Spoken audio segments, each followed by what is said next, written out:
नमस्कार बांधकाम कामगार मित्रांनो, तुमच्यासाठी आनंदाची बातमी आहे। 9 जुलै 2025 रोजी एक जी.आर. आलेला होता। त्या जी.आरमध्ये सांगण्यात आलेलं आहे बांधकाम कामगाराचा नवीन नोंदणी आणि रिन्युअलचा फॉर्म आणि क्लेमचा फॉर्म किती दिवसात मंजूर होणार।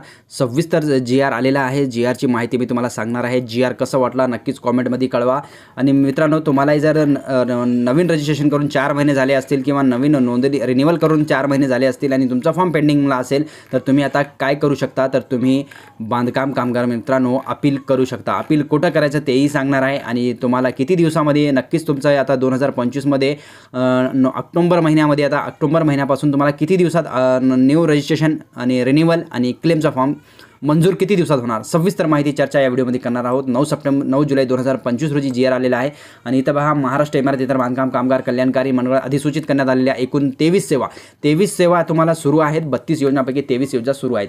लोकसेवाचा तपशील, लोकसेवा पुरवण्याच्या विहित केलेली कालावधी, प्रदेश अधिकारी, प्रथम अपीलीय अधिकारी, द्वितीय अपीलीय अधिकारी तुम्ही अपील करू शकता। आता नवीन नोंदणी तुमची असेल आणि पात्र नोंदणीत बांधकाम कामगारांचे नोंदणीचे नूतनीकरण निकाली काढण्याची कालावधी फक्त 60 दिवसांमध्ये तुमचा फॉर्म ॲक्सेप्ट होणार आहे। मित्रांनो, जर 60 दिवसात फॉर्म ॲक्सेप्ट झाला नाही तर तुम्ही इथं स्क्रीनवरती पाहू शकता, सरकारी कामगार अधिकारी, सहाय्यक कामगार आयुक्त यांच्याशी पहिले भेट घ्या। त्यांनी तुमचं काम 60 दिवसाच्या अगोदर झाला नाही तर यांची भेट घ्या। यांचा भेट घेतल्यानंतर तुमचं काम झालं नाही तर तुम्ही काय करा, सहाय्यक कामगार आयुक्त, कामगार उपायुक्त, कामगार अप्पर आयुक्त यांच्याशी अपील करू शकता, माहिती अधिकार टाकू शकता किंवा तुम्ही तिथं जाऊन अपीलसुद्धा करू शकता। इथं फर्स्ट अपील करायचं आहे, सेकंड अपील उपविभागीय कामगार आयुक्त, सचिव तथा मुख्य कार्यकारी अधिकारी यांनाही तुम्ही करू शकता। हे जे प्रशासकीय अधिकारी आहेत त्यांच्याकडे तुम्ही करू शकता आणि तुम्ही कामगार सहाय्यक आयुक्त, कामगार उपायुक्त, अप्पर कामगार आयुक्त यांच्याकडेही तुम्ही अपील करू शकता। आता नवीन नोंदणी असेल तर 60 दिवसात तुमचा फॉर्म ॲक्टिव्ह होईल। त्याच्यानंतर पात्र नोंदणीत बांधकाम कामगाराचे नूतनीकरण आणि अर्ज निकाली काढण्याचा कालावधी, म्हणजे तुमचा रिन्युअलचा असेल त्यालाही 60 दिवस लागणार आहेत, म्हणजे 2 महिने।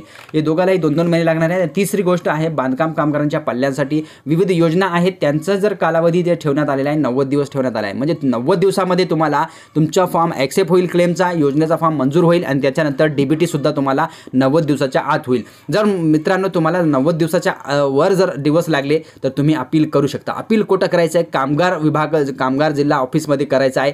पहिले तुम्हाला तिथं जाऊन साहेबाला भेटायचं आहे, ते साहेब तुम्हाला भेटतील आणि त्याच्यानंतर चर्चा करायचं आहे।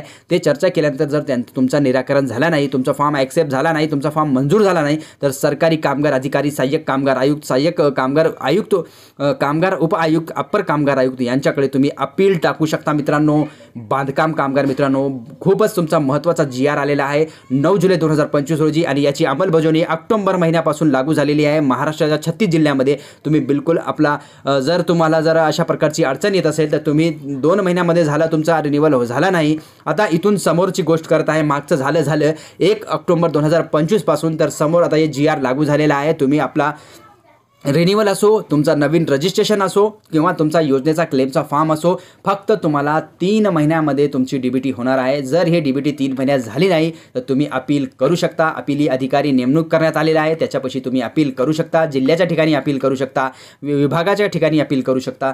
तर मित्रांनो, ही माहिती तुम्हाला कशी वाटली नक्कीच कॉमेंटमध्ये कळवा आणि तुमचाही काय प्रॉब्लेम असेल कॉमेंट करा, 100% त्याचा सोल्युशन, त्याचा पर्याय मी तुम्हाला सांगणार आहे। तर भेटूया नेक्स्ट व्हिडिओमध्ये। धन्यवाद।